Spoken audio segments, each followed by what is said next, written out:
Salut à toi. Aujourd'hui, nous allons travailler sur un exercice passionnant sur les suites, plus précisément une suite arithmético-géométrique. L'objectif est de comprendre comment construire les premiers termes sur un graphique, faire des conjectures sur leur comportement, puis analyser une suite géométrique associée pour en déduire les variations et la limite. Question 1a. Construction graphique des termes UN. On commence avec la construction graphique des premiers termes de la suite.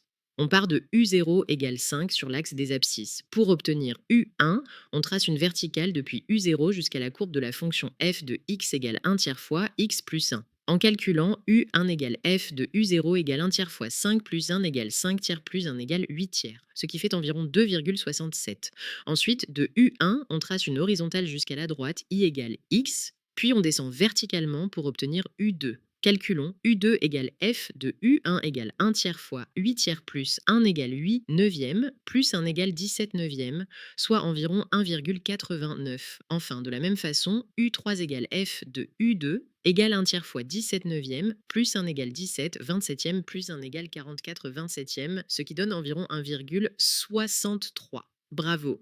Tu as maintenant tracé les 4 premiers termes sur le graphique. Passons maintenant à la question sur les conjectures. Question 1b. Conjecture sur le sens de variation et la convergence. Regardons les valeurs successives. U0 égale 5, U1 environ 2, 67, U2 environ 1,89, U3 environ 1,63. On remarque que les termes décroissent U0 supérieur à U1, supérieur à U2, supérieur à U3. On peut aussi observer que la suite semble se rapprocher d'une valeur limite autour de 1,5. Donc nos conjectures sont les suivantes. La suite UN était strictement décroissante et elle converge vers une limite L. Maintenant, analysons la suite Vn associée pour mieux comprendre le comportement de UN. Question 2a. Démonstration que Vn est géométrique, on définit Vn égale Un moins 3 demi. Alors, Vn plus 1 égale Un plus 1 moins 3 demi égale 1 tiers fois Un plus 1 moins 3 demi. Cela fait 1 tiers fois Un moins 1 demi. Or, Un égale Vn plus 3 demi, donc Vn plus 1 égale 1 tiers fois Vn plus 3 demi moins 1 demi égale 1 tiers fois Vn plus 1 demi moins 1 demi égale 1 tiers fois Vn. Donc Vn est une suite géométrique de raison que égale 1 tiers. Le premier terme, V0 égale U0 moins 3 demi égale 5 moins 3 demi égale 7 demi. Comme la raison que est comprise entre 0 et 1 et que V0 est positif, la suite Vn est strictement décroissante vers 0. En conséquence, Un égale Vn plus 3 demi est également strictement décroissante vers 3 demi. Passons maintenant à l'expression de Vn et Un en fonction de n. Question 2b. Expression de Vn et Un en fonction de n.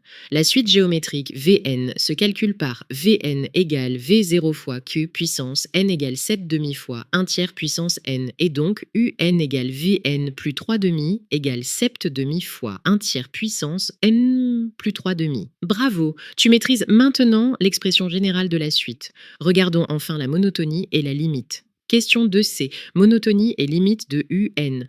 Comme Vn est positive et décroissante vers 0, la suite UN égale Vn plus 3 demi est également strictement décroissante. Pour la limite, lim n tendant vers plus l'infini de UN égale lim m tendant vers plus l'infini de Vn plus 3 demi égale 0 plus 3 demi égale 3 demi. Ainsi, la suite UN est strictement décroissante et converge vers 3 demi. Bravo! Tu as suivi tout l'exercice du début à la fin. Je t'encourage vivement à refaire cet exercice toi-même, à prononcer les formules en mots et à t'entraîner à tracer les graphiques.